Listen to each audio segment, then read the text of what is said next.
On the news tonight, Ondo government eyes 2 billion naira foreign investment as development summit opens. Enugu residents protest illegal Monday's sit-at-home order, dear IPOB. And from the foreign scene, Sudan's war enters 100 days as thousands killed and millions displaced.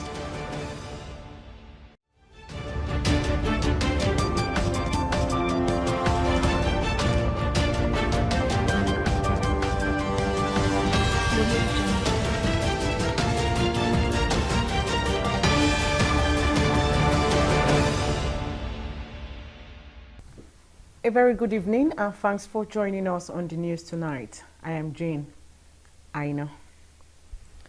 Now let's begin with Ondo State. Develop Ondo Investment Summit will attract over $2 billion investment into Ondo State while also enabling the provision of 70,000 new jobs.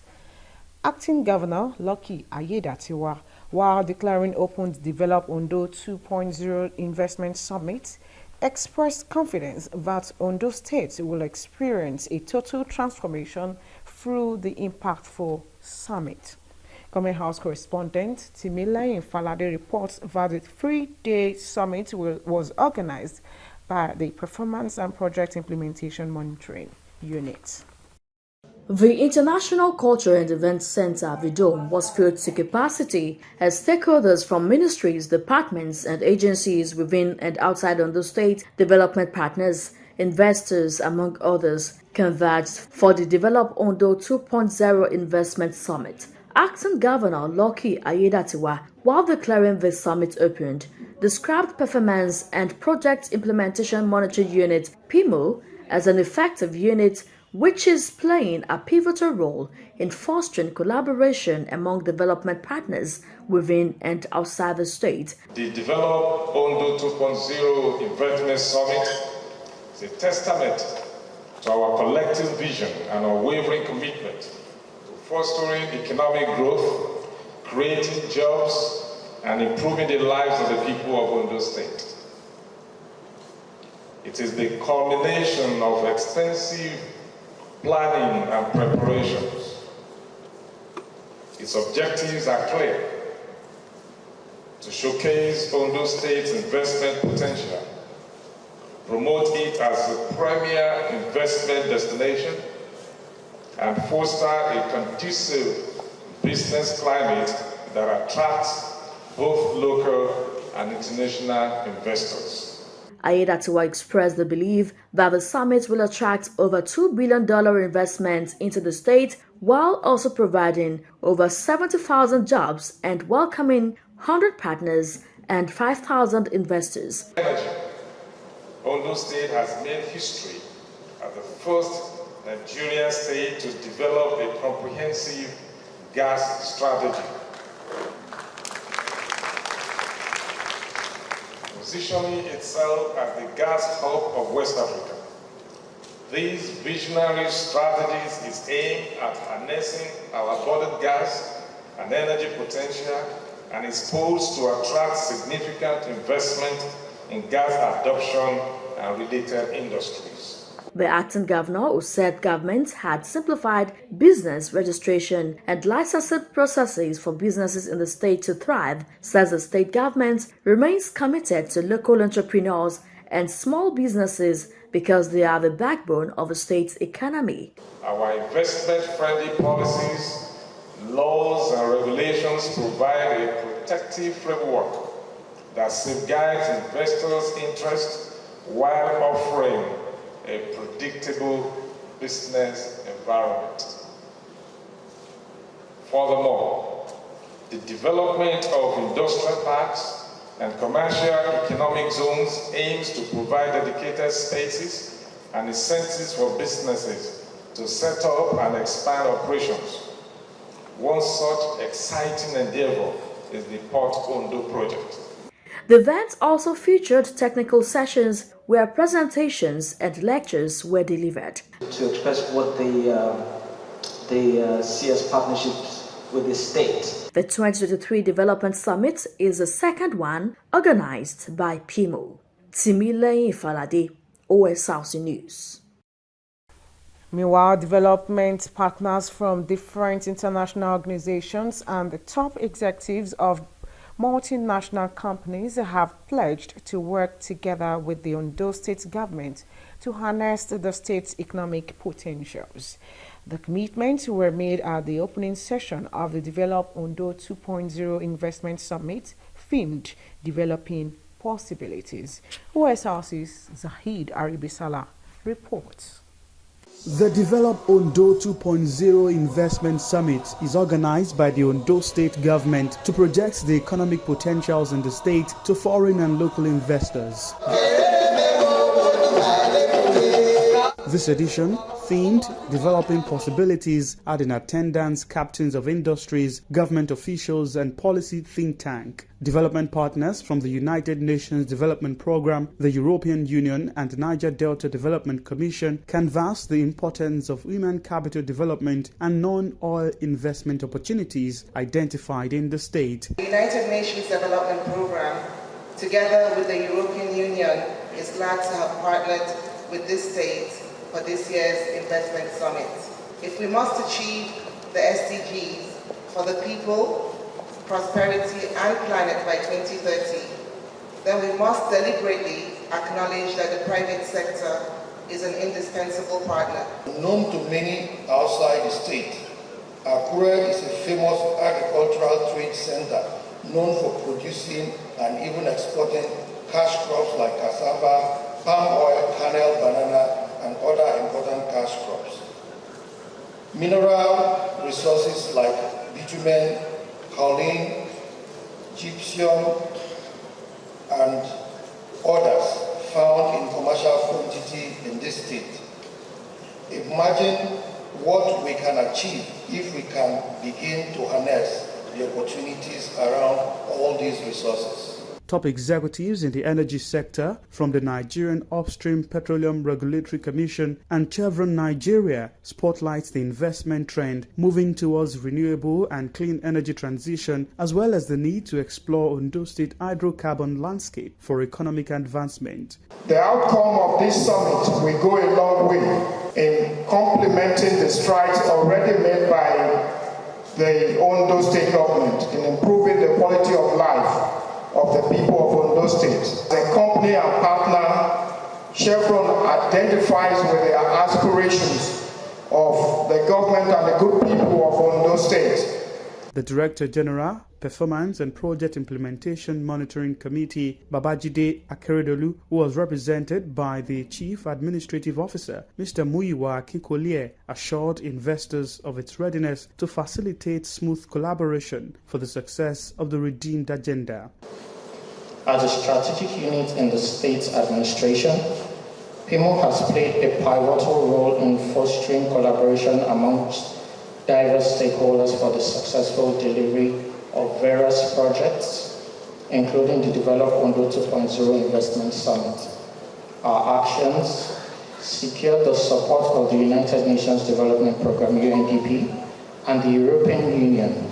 Through these and many more collaborative engagements within and outside the state, PIMO has ensured that critical stakeholders are identified and encouraged to play crucial roles in contributing to the summit's objectives. The summit's plenary session featured conversation around developing possibilities in oil-bearing states, as well as finance and investment through public-private dialogue for sustainable development goals. It's time to have a stake in this state for prosperity, for economic development and growth is now.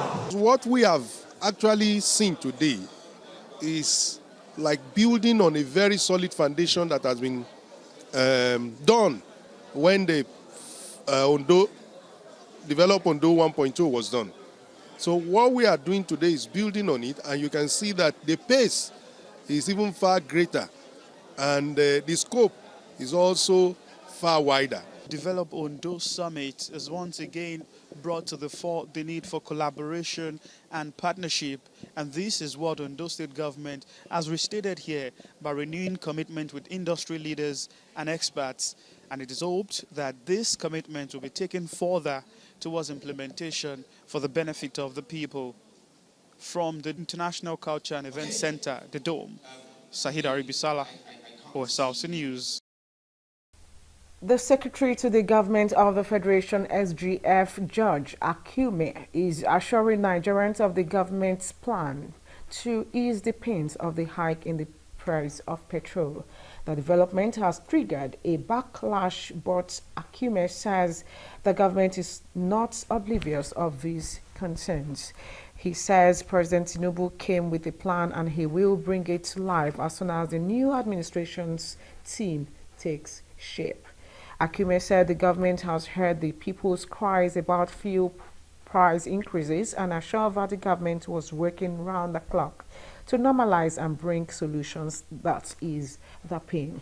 Akume urged Nigerians to be patient as the government was already working out modalities to ensure that market forces normalize pricing through policies that will better the lives of the people and boost their earning power.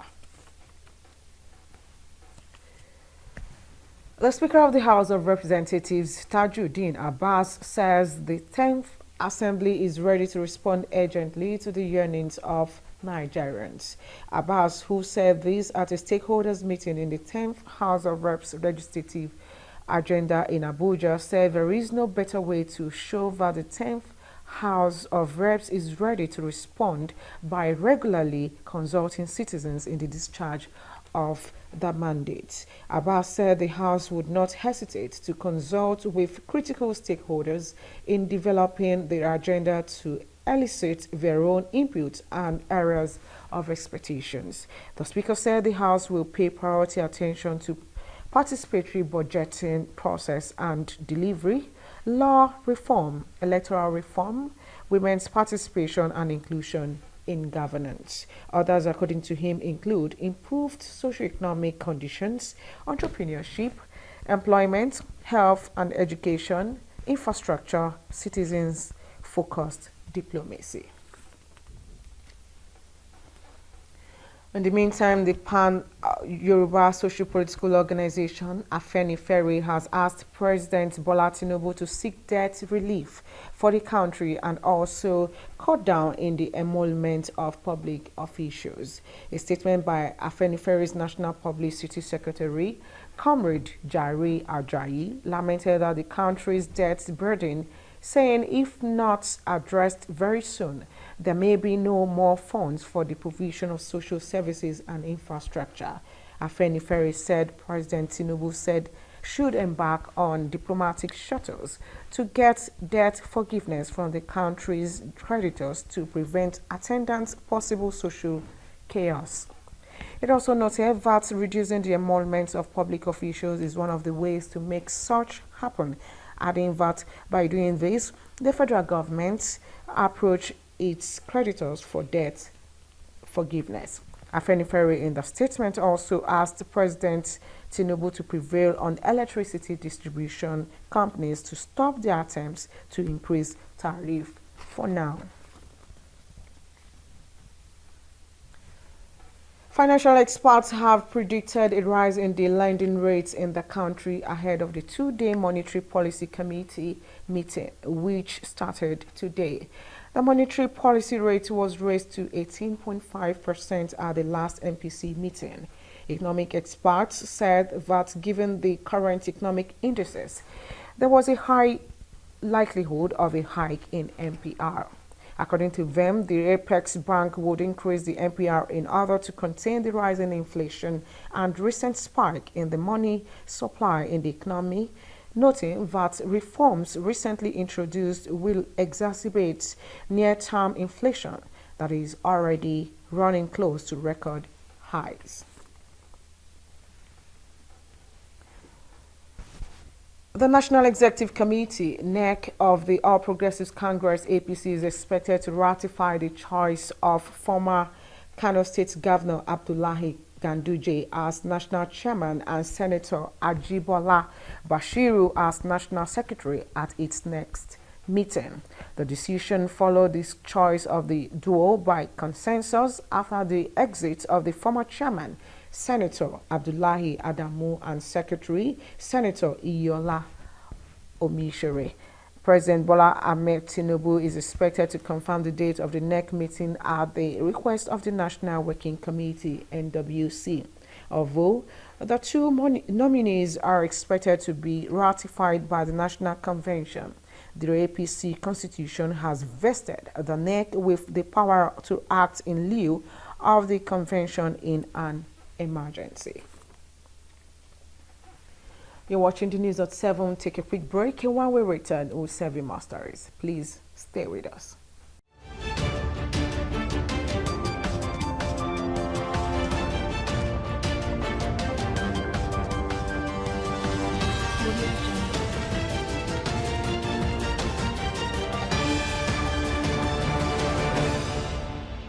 Win an all-expense-paid trip to Disneyland in the Indomie Golden Magnet promo. To participate, just buy the Indomie 70-gram pack and look for the magnet inside. Log into www.indomie.ng/Golden Magnet promo to fill in your details and enter your unique magnet code. All the Golden Magnet winners will get to experience the wonders of Disneyland. Silver Magnet winners stand a chance to win amazing prizes. Every pack of Indomie you buy comes with your favorite indomitable magnet. Terms and conditions apply. Indomie, tasty nutrition, good for you. Take it from me, the mind-blowing way to do things is the Glow LTE advanced way.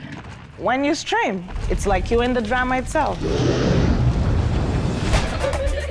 When you make calls, you reach where others can't. Copy!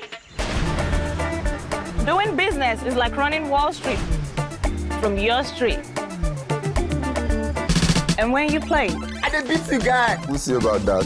It's like traveling the world without moving an inch. Is that Toby in your room? You can download in the blink of an eye in 4K. Go. And when you go for your dreams, it's like running with the strength of 3 nations behind you. Glow LTE Advanced, the power of 3 data networks in one. Get a Glow SIM or dial *301#. Welcome to Buckingham Parks and Gardens, the epitome of standard and luxury living. Nestled amidst nature's beauty, this exquisite real estate development offers you comfort, elegance, and tranquility. Convenience and accessibility are paramount at Buckingham Parks and Gardens. Children from field and recreational centers are not excluded in this world-class aesthetic estate situated at Aisu Road, Owodiede, Oshogbo in Osun State.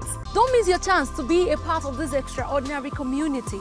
Contact our sales team today at Buckingham Parks and Garden. Your dream home awaits you.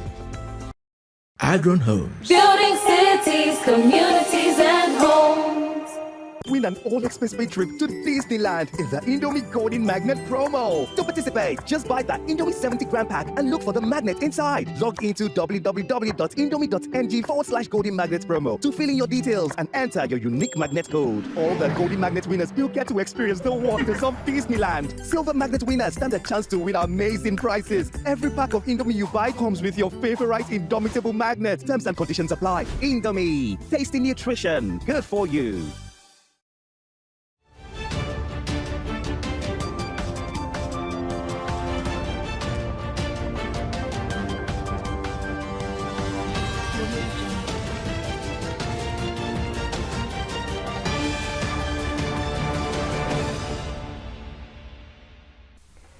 You're welcome back from that break. You can watch us live on our website www.osrc.ng or follow us on Facebook at OSRC TV, and on YouTube you can subscribe to our channel OSRC TV Ondo.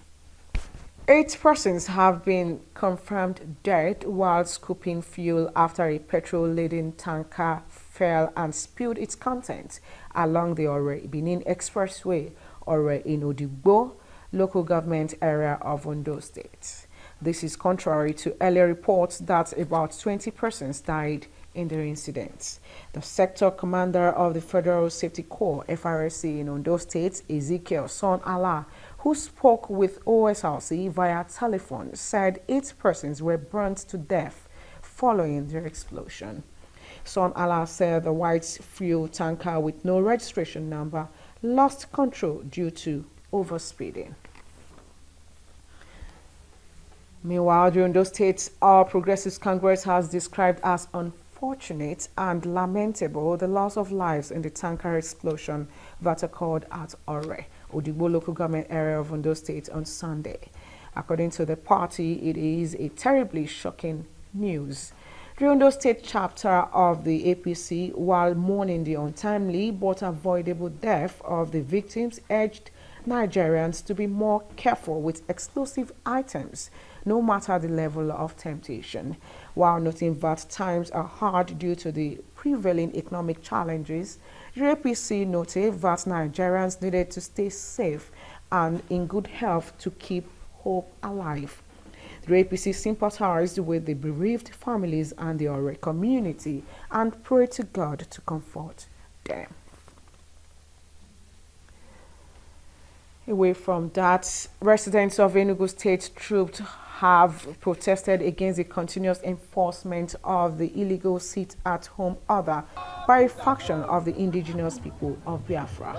Protesting residents in the state could be seen holding placards with various inscriptions, which include, "We no longer meet up with our hire purchase because of sit-at-home."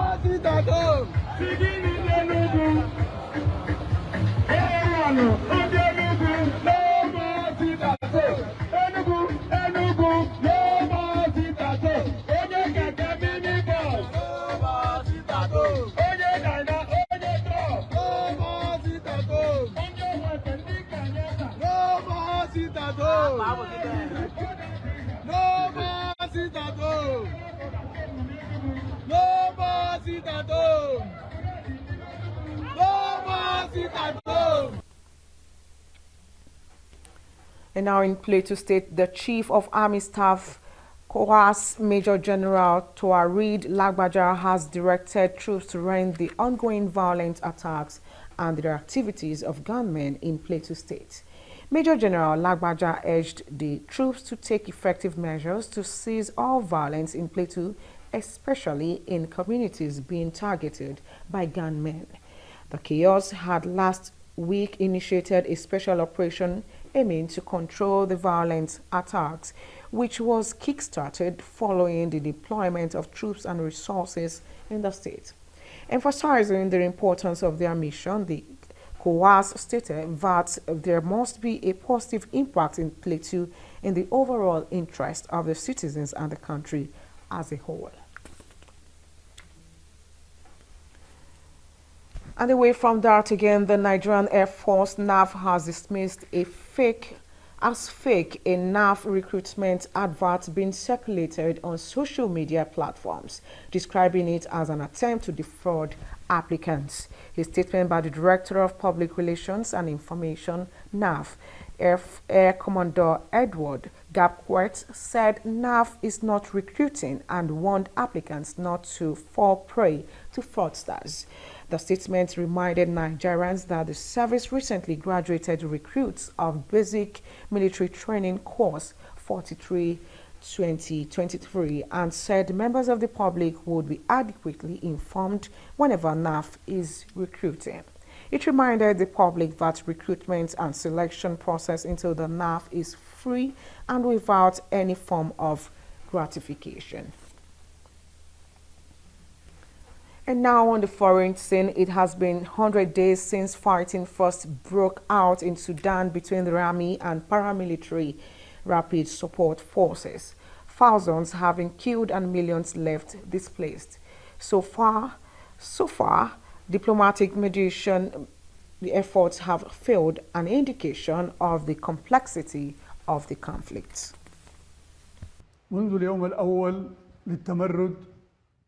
Since the beginning of the mutiny led by the so-called Mohammed Hamdan Dagalo, our armed forces took up the full responsibility to crush this treacherous plot and the groups behind it. The Sudanese army and people believe this war has been imposed on them and that it's supported by foreign countries, unfortunately. There's an Arab country standing behind it. The proposed solutions do not contain strategic or smart incentives that could lure the warring sides to serious talks. This war is existential for both sides, and the more it drags on, the more past tragedies it evokes for the Sudanese, which only supplies it with more fuel. Proposed changes in Israel's judiciary system spark protest even within the military. Many reservists are refusing to report for duty and no longer willing to put their lives on the line for a country that they say is slipping towards autocracy. That I will not serve a dictator. I will not serve in a dictatorship. I'm here to say that my kids won't grow up in a dictatorship, in a place that abolishes the basic human rights of equality. Refusal to serve puts the security of all Israeli citizens at risk. The government will not accept refusal. The government will act against it and will take all necessary steps to ensure our security and our future. The protest of the army officers, but mainly the pilots, is almost a game changer and might stop the legislation. It's not only that they are pilots, but usually they come from the well-off social classes, from the right places, from the right ethnic origin, and they are quite powerful. In our sports, Nigeria Professional Football League champions Enyimba will know their opponents in the preliminary stage of the CAF Champions League tomorrow. The draw for the 2023 edition of the CAF Interclubs competition will hold in Cairo, Egypt. Enyimba is a two-time winner of the competition. Joining Enyimba in the CAF Champions League is Rebel Stars. The Ikene club finished second in the MPFL last season and will be making their debut appearance in the competition. Rivers United and Bendel Insurance are Nigeria's representatives in the CAF Confederation. Rivers United was eliminated at the quarterfinal stage by Tanzanian club Simba last season. Still on sports, Super Falcons head coach Randy Waldrum says the team is in good spirits ahead of their second Group B clash against Australia. The former African champions are in positive mood following Friday's 0-0 draw against Olympic champions Canada. Waldrum's side arrived Brisbane on Saturday and have set their sights on clash against the Matildas. Waldrum stated that there is great vibes in the Super Falcons camp heading into the game build for the Brisbane Stadium on Thursday, 27th July. And now to run the news at 7, a quick look at the major stories. The acting governor of Ondo State, Lucky Ayedatiwa, says the Develop Ondo Investment Summit will attract over $2 billion investment into the state, while also enabling the provision of thousands of new jobs. The acting governor said this while declaring open the Develop Ondo 2.0 Investment Summit, holding in Akure, Ondo State capital. We also told you road users in Ondo State have expressed worry over the slow pace of work on the Akure-Ado-Ekiti Road project. Residents of Enugu State have protested the sit-at-home order by the proscribed indigenous people of Biafra sit-at-home orders, saying it is detrimental to their livelihood. And from the foreign scene, we told you that 100 days into the war between two generals in Sudan, thousands have been killed and millions displaced, while international bodies say the war, which has worsened the humanitarian crisis in the world, sees no end in sight. And that's the size of our news package for tonight. Thank you very much for watching. Please have a good evening.